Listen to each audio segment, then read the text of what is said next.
आदाब। मैं हूं सफदर रिजवी। आप देख रहे हैं लाइव एक्सप्रेस चैनल। आपसे गुजारिश है कि इस चैनल को सब्सक्राइब करें, लाइक करें, शेयर करें और कमेंट करें। अब देखें एक अहम खबर।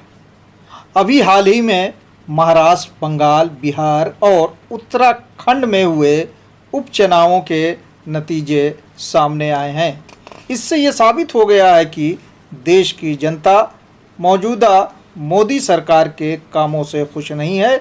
इसीलिए उसने भाजपा और उसके सहयोगियों को कटोरा थमा दिया।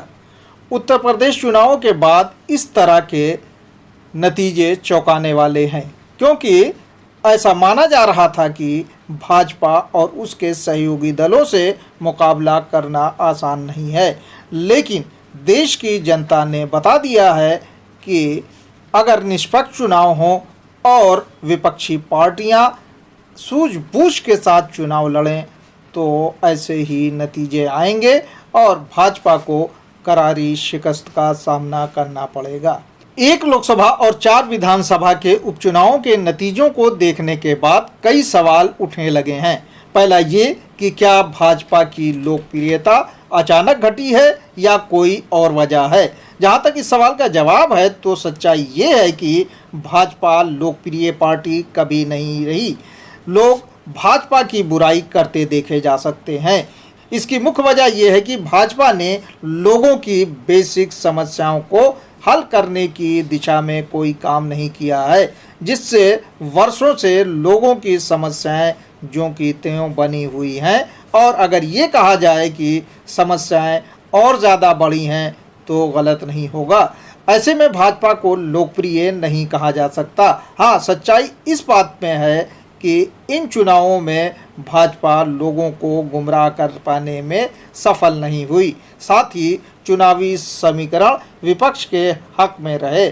5 राज्यों में चुनाव और उपचुनावों में सिर्फ एक ही फर्क नज़र आता है, वो ये है कि 5 राज्यों के चुनाव के समय में सरकार ने महंगाई नहीं बढ़ने दी थी, जबकि इन चुनावों के समय महंगाई पर रोक लगा पाने में सरकार नाकाम रही। इससे साफ है कि देश की जनता महंगाई को गंभीरता से लेती है, भले ही राजनीतिक पार्टियां इस मुद्दे को ढंग से उठाएं या नहीं।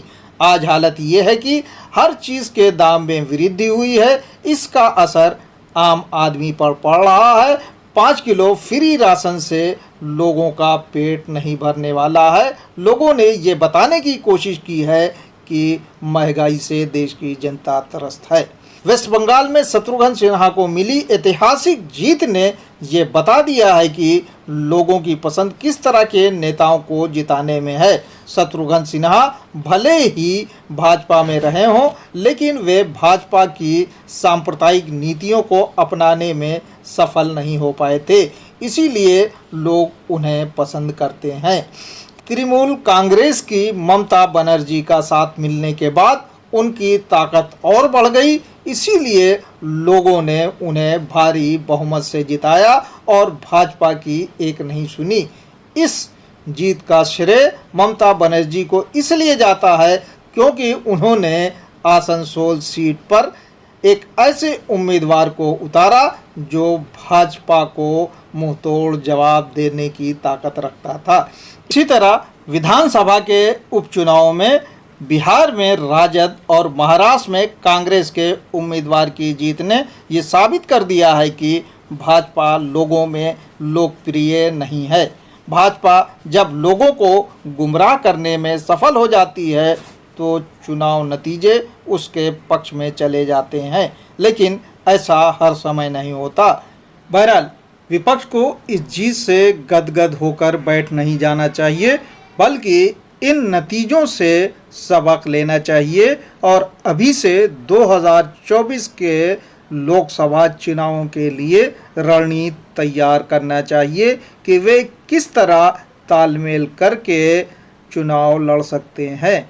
विपक्ष को महंगाई और बेरोजगारी के मुद्दे को लेकर मौजूदा सरकार को घेरना चाहिए और जनता के सामने इसका हल पेश करना चाहिए। ऐसा करके ही भाजपा और उसके सहयोगी दलों को शिकस्त दी जा सकती है। विपक्षी दलों को इस बात पर भी जोर देना चाहिए कि वे साफ छवि के उम्मीदवारों को चुनाव मैदान में उतारें। आपसे गुजारिश है कि इस चैनल को सब्सक्राइब करें, लाइक करें, शेयर करें और कमेंट करें।